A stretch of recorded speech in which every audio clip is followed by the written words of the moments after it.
Fala aí, galera. Tudo bom? Hoje eu vou trabalhar um pouquinho com vocês os domínios morfoclimáticos brasileiros. Bom, dentro dos domínios morfoclimáticos, nós temos o domínio amazônico, o cerrado, os mares de morro, a caatinga, a araucária, as pradarias e algumas faixas de transição. Painéis morfoclimáticos é o estudo que vai misturar um pouco do clima, vegetação, solo. Então, a gente vai falar um pouquinho da integração desses fatores no Brasil. O primeiro domínio que a gente vai falar é o domínio amazônico. O domínio amazônico é o domínio que vai corresponder à floresta amazônica. Ela vai estar sobre um clima equatorial, lembrando, né, que nessa região passa a linha do Equador, né? Então, sobre a linha do Equador, a gente tem o clima equatorial, e no clima equatorial a gente tem o bioma, né, da floresta equatorial. Então, o domínio amazônico vai ser o domínio onde vai predominar a floresta amazônica. Ela vai se localizar sobre um solo pobre, ao contrário, né, do que uma boa parte das pessoas acreditam, só porque ele tem uma floresta gigantesca, não quer dizer que o solo amazônico seja um solo de boa qualidade. Ao contrário, é um solo muito pobre. Por quê? Porque como a floresta ela é muito grande, ela é muito exuberante, né? Ela acaba sugando do solo muito dos nutrientes que ela precisa para sobreviver. Então, ela produz, né, muita matéria orgânica, mas ela também consome muita matéria orgânica. Então, isso mostra por que o solo amazônico é um solo pobre. Essa é uma das explicações, por exemplo, por que é tão difícil da floresta se regenerar quando tem uma queimada ou um desmatamento muito intenso, porque ela está sobre um solo pobre.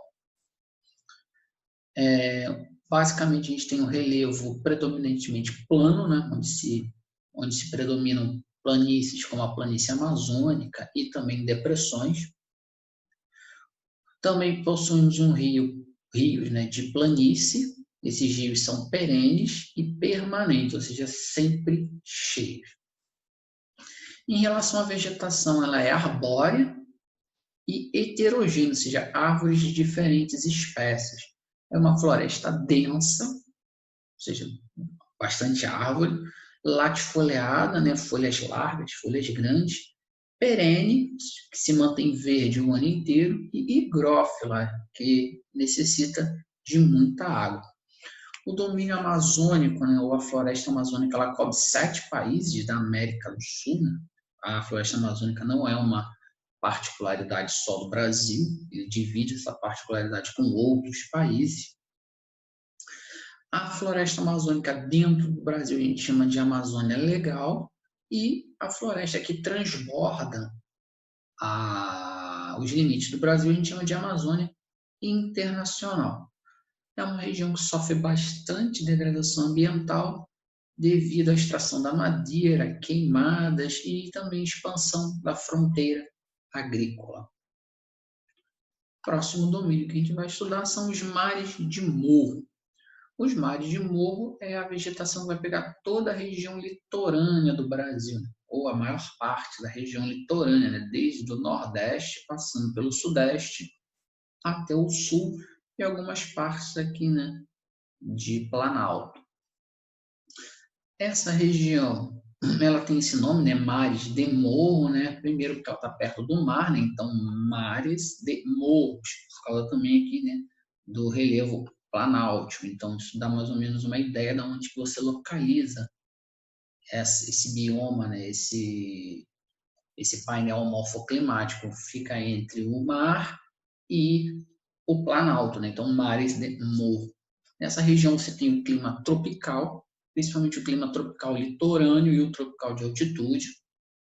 É uma região que tem um solo bastante rico, principalmente aqui no Nordeste, né, onde se desenvolveu, por exemplo, a produção da cana-de-açúcar, né, a economia açucareira no início da nossa colonização, e também aqui no Sul, né, onde a gente tem aquele solo arenito basáltico, nessa região do interior também, solo de Massapê, a famosa terra roxa, Então, um solo bastante fértil, bastante rico.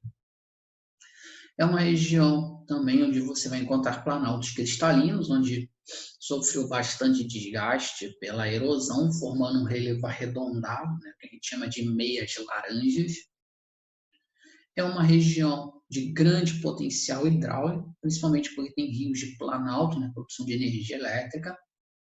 É uma vegetação arbórea, heterogênea, né, árvores também diferentes, também densa, também latifoliada, também perene, né, e também higrófila. Mesmas características da floresta equatorial.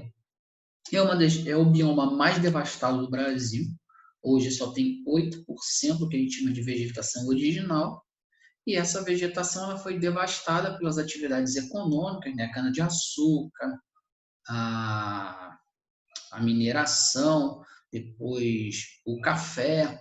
E também, né, foi devastada para dar lugar também às grandes metrópoles. Né? As maiores metrópoles brasileiras estão na região litorânea. Então, isso dá para você ter uma ideia por que esse é um dos biomas, esse é o bioma mais devastado do Brasil. Próximo domínio é o domínio do Cerrado, é a região aqui do Brasil, é o bioma do Brasil central aqui. Esse bioma vai estar sobre um clima tropical típico, verão quente e chuvoso, inverno frio e seco, né? Essa alternância entre verão e inverno bastante característico. Esse bioma vai estar localizado e formado sobre a região ali do Brasil central, né? Principalmente nas Chapadas. É uma região onde você vai ter um solo bastante ácido, muito ácido. Essa acidez, você vai me falar assim, pô, Léo, mas essa região se desenvolve a fronteira agrícola, né? Principalmente soja, milho, quer dizer, pecuária, sim, é verdade. Então, como é que se desenvolve uma agricultura tão intensa em um solo ácido? Porque esse solo, né, passa por um processo de calagem, que é a correção do solo adicionando calcário. Então, você acaba aí fazendo essa correção e ele fica propício para o desenvolvimento da fronteira agrícola. É uma vegetação herbórea, herbácea, ou seja, árvores e gramíneas e arbustos.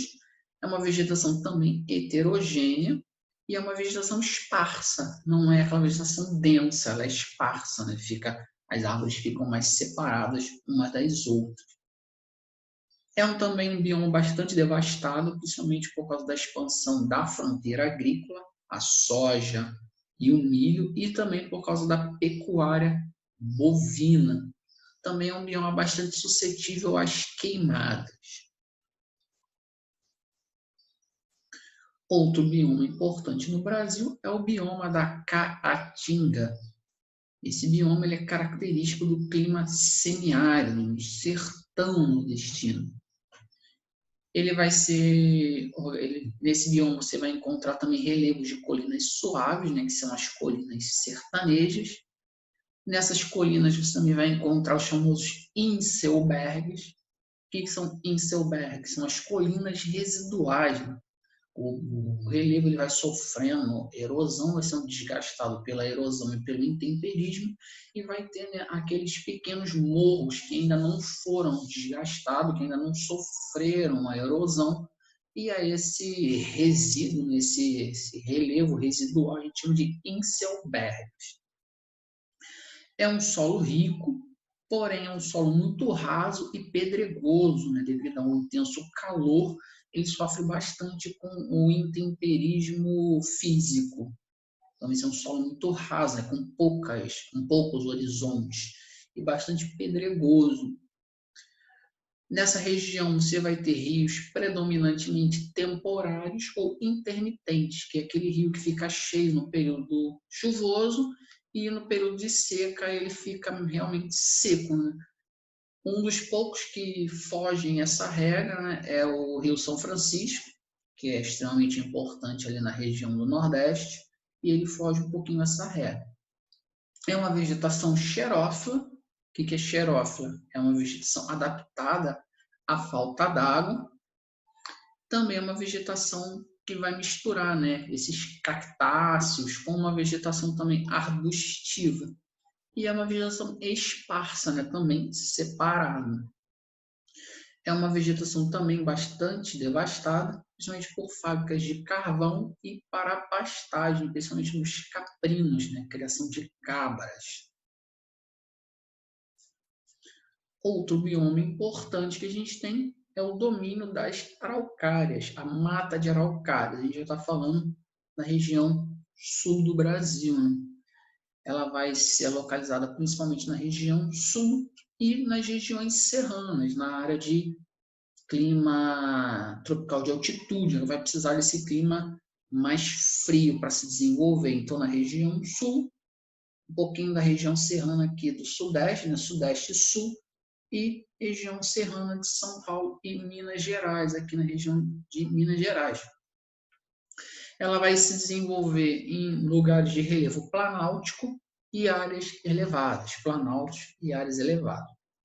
Vai se desenvolver principalmente no clima subtropical, que tem como característica, né, as quatro estações bem definidas, e dentro dessas quatro estações bem definidas, o inverno ele é bastante rigoroso. Lembrando, né, que o sul está na faixa temperada, né, subtropical, então essa região, o inverno ele é mais rigoroso, chegando até mesmo a nevar, né? Você tem incidência de neve na região sul. E também devido a estar nessa faixa subtropical, o verão também não é um verão tão intenso, ele acaba sendo um verão mais ameno. É uma floresta que a gente chama de conífera, né? Árvores em forma de cone, né? São os pinheiros. É uma vegetação acicolifoleada, forma de agulha, né? Folhas em forma de agulha.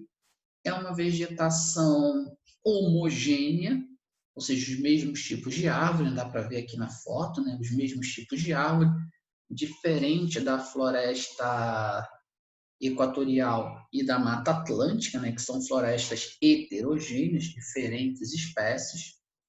Aqui você tem uma floresta homogênea, uma espécie só. É uma vegetação de árvores de madeira de grande porte, né, de madeiras nobres, e também uma vegetação que a gente chama de floresta decídua ou caduca. O que é uma floresta decídua ou caduca? É aquela floresta que perde as folhas no outono e inverno. No outono e inverno as folhas murcham e caem. A gente chama isso de floresta decídua ou caduca. É outra característica. Esse bioma também passa por um grande processo de degradação ambiental, principalmente pela extração da madeira. Lembrando, né, são madeiras de alto valor, né, e também pela expansão agrícola. Então, dentro desse bioma, são essas características que a gente tem que falar. E também temos os domínios da pradaria, ou também chamado de pampas, alguns chamam de campos. Esse domínio ele vai estar localizado no extremo sul do Brasil, né, que faz fronteira com o Uruguai e com a Argentina. Esse bioma tem como característica um relevo bastante suave, né, levemente ondulado, chamado de relevo de coxilhas.